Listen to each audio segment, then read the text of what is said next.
वक्फ कानून पर supreme court में आज सुनवाई हुई। दोपहर 2 बजे सुनवाई शुरू हुई थी। अब सुनवाई पूरी हो चुकी है। वक्फ कानून पर याचिकाओं पर सुनवाई गुरुवार को भी जारी रहेगी। जहां आज सभी 10 याचिकाओं पर सुनवाई हुई तो कल भी सुनवाई जारी रहेगी। सुप्रीम कोर्ट वक्फ कानून पर याचिकाओं पर दोपहर 2 बजे सुनवाई करेगा। वक्फ कानून को लेकर सुप्रीम कोर्ट में 70 से अधिक याचिकाएं दाखिल है। सुप्रीम कोर्ट में आज नए वक्फ कानून के खिलाफ दायर याचिकाओं पर सुनवाई शुरू हो गई। कोर्ट में 73 याचिकाएं दायर है तो वहीं जिनमें कहा जा रहा है कि जो आज 10 याचिकाएं थी उन पर सुनवाई हुई और कोर्ट में इसकी वैधता को चुनौती दी गई है। याचिकाओं में दावा किया गया कि संशोधित कानून के तहत वक्फ की संपत्तियों का प्रबंधन असामान्य ढंग से किया जाएगा और ये कानून मुसलमानों के मौलिक अधिकारों का उल्लंघन करता है। वक्फ संपत्तियों से जुड़े एक अहम मामले की सुनवाई के दौरान सुप्रीम कोर्ट ने केंद्र सरकार से वक्फ बाय यूजर की संपत्तियों को लेकर तीखे सवाल किए। सीजीआई ने स्पष्ट कहा कि अगर इन संपत्तियों को डिनोटिफाई किया गया तो ये एक बड़ा मुद्दा बन सकता है। सुनवाई के दौरान सीजीआई ने सॉलिसिटर जनरल तुषार मेहता से पूछा कि आप अब भी मेरे सवाल का जवाब नहीं दे रहे, क्या वक्फ बाय यूजर को मान्यता दी जाएगी या फिर नहीं। सॉलिसिटर जनरल मेहता ने जवाब दिया कि अगर संपत्ति रजिस्टर्ड है तो वक्फ मानी जाएगी। इस पर सीजीआई ने तीखा रुख अपनाते हुए कहा कि ये तो पहले से स्थापित व्यवस्था को पलटना होगा। अगर आप वक्फ बाय यूजर संपत्तियों को डिनोटिफाई करने जा रहे हैं तो ये एक गंभीर मसला होगा। साथ ही उन्होंने आगे ये भी कहा, मैंने प्रीवी काउंसिल से लेकर सुप्रीम कोर्ट तक के कई फैसले पढ़े हैं जिनमें वक्फ बाय यूजर को मान्यता दी गई। आप ये नहीं कह सकते कि सभी ऐसी संपत्तियां फर्जी है। इस पर एसजी तुषार मेहता ने तर्क दिया कि कई मुस्लिम वक्फ बोर्ड के माध्यम से संपत्ति दान नहीं करना चाहते, इसलिए वो ट्रस्ट बनाते हैं। वहीं सीजीआई ने पूछा कि अगर ऐसी कई संपत्तियां जो वक्फ बाय यूजर के तौर पर रजिस्टर्ड नहीं है लेकिन लंबे समय से उनका धार्मिक उपयोग हो रहा है, आप उन्हें कैसे मान्यता देंगे। तो ये तमाम सवाल जवाब देखने को मिले सुप्रीम कोर्ट में।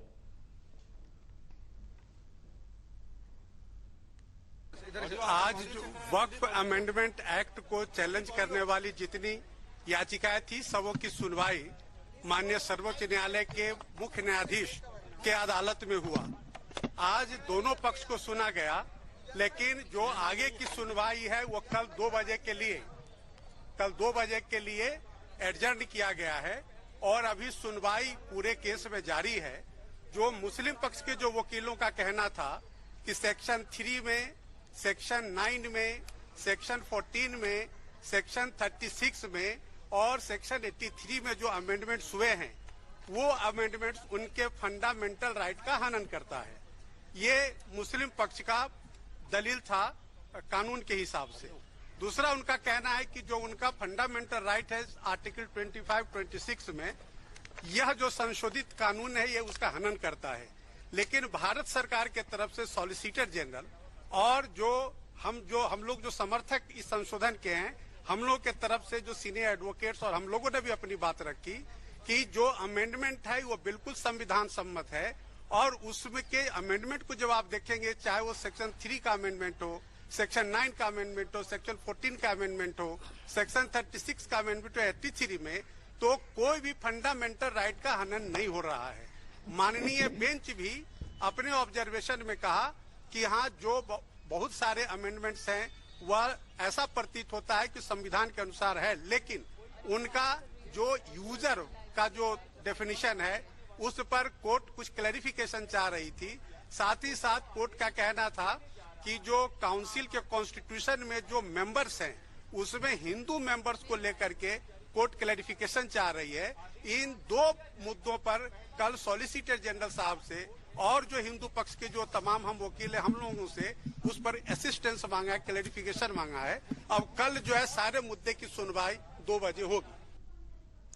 हमारे साथ हमारे सहयोगी जितेंद्र जुड़े हैं फोन लाइन पर और ज्यादा जानकारी लेंगे। जितेंद्र, और क्या कुछ जानकारी मिल पा रही जहां वक्फ कानून को लेकर आज सुप्रीम कोर्ट में सुनवाई हुई और ये सुनवाई कल भी जारी रहेगी जो कि दोपहर 2 बजे से होगी?